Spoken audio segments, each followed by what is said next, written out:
কটনৰ যিটো প্ৰব্লেম আছিলে মানে বহুদিনীয়া প্ৰব্লেম। ইয়াতে আচলতে এখন দলং লাগে, কিন্তু দলং নাই আৰু মানুহৰ যাতায়াতৰ কাৰণে পানীৰ কাৰণে বহুত প্ৰব্লেম হৈছে। স্কুলীয়া ছাত্ৰ ছাত্ৰী আপোনালোকে দেখা পাইছে গৈ আছিলে, স্কুলীয়া ছাত্ৰ ছাত্ৰী অহা যোৱা কৰাতো বহুত প্ৰব্লেম হৈছে আৰু বৃদ্ধ মানুহখিনি ৰোগী মানুহখিনিও ক'ৰবাত যাওঁতে ৰোগী লৈ যাওঁতেও মানে প্ৰব্লেম হৈছে। সেইকাৰণে স্থানীয় ৰাইজে মিলি এটা শাকৰ ব্যৱস্থা কৰিছে আৰু তাতে আমি অলপ সহযোগ কৰি ভাল লাগিল আৰু সেইটোৱে প্ৰগ্ৰাম আছিল। বিশেষ আৰু যিকেই নহওক, এই সমস্যাটো আজি নতুন সমস্যা নহয়, এইটো বহুত পুৰণা সমস্যা আৰু ইয়াৰে এৰিয়াত যিখিনি মানুহ বসবাস কৰে প্ৰায় 20,000 পৰা 25,000 মানুহ বসবাস কৰে আৰু এই বসবাস কৰা 25,000 মানুহ আমাৰ পলিটিকেলি লিডাৰৰ অৱহেলিত জনতা। এইখিনি কাৰণ ইয়াতে কোনো গুৰুত্ব নিদিয়ে। গতিকে ইয়াৰে স্থানীয় যুৱক বাহৰুল ইছলামে আজি যোগাযোগ কৰিছে নুৰুল ইছলাম ভাই চাহাবৰ লগত যোগাযোগ কৰি আজি সিহঁতে নুৰুল ইছলাম ভাই আহিছেও ইয়াতে আৰু ৰাইজৰ লগত মিলি কিবা এটা অনুদান আগবঢ়াব বুলি স্বীকাৰ কৰিছে আৰু দিছে অলৰেডি। আমি নুৰুল ভাইক বহুত ধন্যবাদ জনাইছোঁ। ৰিচেণ্টলি চাওক, যিটো বানপানী হৈ গ'ল, এই বানপানীৰ যিটো পৰীক্ষা আছিল, হাফ ইয়াৰলি এক্সাম আছিল, এই এক্সামত প্ৰায় 50% ষ্টুডেণ্টে পৰীক্ষা দিব পৰা নাই। বহুত দুখৰ কথা হৈছে, মই বেছি নকওঁ।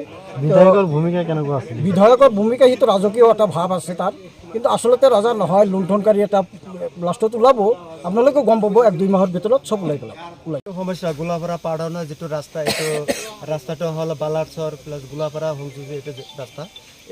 ইয়াতে মানে বহুত মানে জনবসতি, তাৰমানে এইখিনি ৰাস্তা প্ৰতি বছৰে তাৰমানে বানপানী আহে আৰু আমি ৰাইজৰ পৰা চান্দা উঠাই তাৰমানে আমি হাকু কৰোঁ। তাৰপিছত মানে বস্তা চস্তা আনি তাৰমানে অলপ পাৰবিলাক মানে বান্ধি পেলাই মানে ৰাইজ অহা যোৱা কৰোঁ।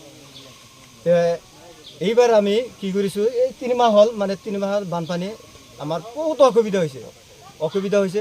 এতিয়া আমি একদিন মানে MLA তাতে মানে গৈছোঁ। MLA তাৰমানে ক'লে যে তোমাৰ এই মানে আমাৰ এই ফুটব্ৰিজত কোনো ধৰণৰ ব্ৰিজ নাই, ফাণ্ড নাই, তোমালোকে ফাণ্ড নাপাবা, তোমাক মই দিব নোৱাৰিম। তে ক'লাম যে আপোনাৰ তাতে ফাণ্ড নাই, আমি ফাণ্ড পাম ক'ত আৰু আমি যাম ক'ত, আপনি আমাৰ এৰিয়াৰে মেলে। তাৰপিছত মানে সেই মানা কৰি দিলে, আমি গুচি আহিলোঁ। আহাৰ পিছত তাৰপিছত আমি এই শামছুদ দহাৰ ভাই নুৰুল ইছলাম, সি মানে আমি শুনা পালোঁ যে তাৰমানে গৰীবৰ বন্ধু, গৰীব দুখীয়া মানুহ মানে সহায় কৰে। মানে কি এনেকুৱা সহায় কৰে, বিয়া বাৰুৰ ক্ষেত্ৰত, তাৰপিছত আপোনাৰ কিছুমান মানে অপাৰেশ্যনৰ ক্ষেত্ৰত বহু মানে দুখীয়া মানুহ মানে সহায় কৰে। তেওঁ শুনা পাই পেলাই তাৰপিছত আমি তাক মানে ক'লোঁ, নুৰুল ইছলাম আৰু মানে আমি ক'লোঁ যে দাদা আপুনি কাম কৰিব লাগিব, আমাৰ তাৰমানে আমাৰ দুখীয়া মানুহবিলাক মানে আমি অহা যোৱা মানে খুব অসুবিধা হৈছে, মানে আমাৰ পানী মানে অভাৰ মানে হৈ গৈছে, আমি মানে যাব নোৱাৰোঁ। তে আমাক কিবা এটা সহায় কৰিব লাগিব।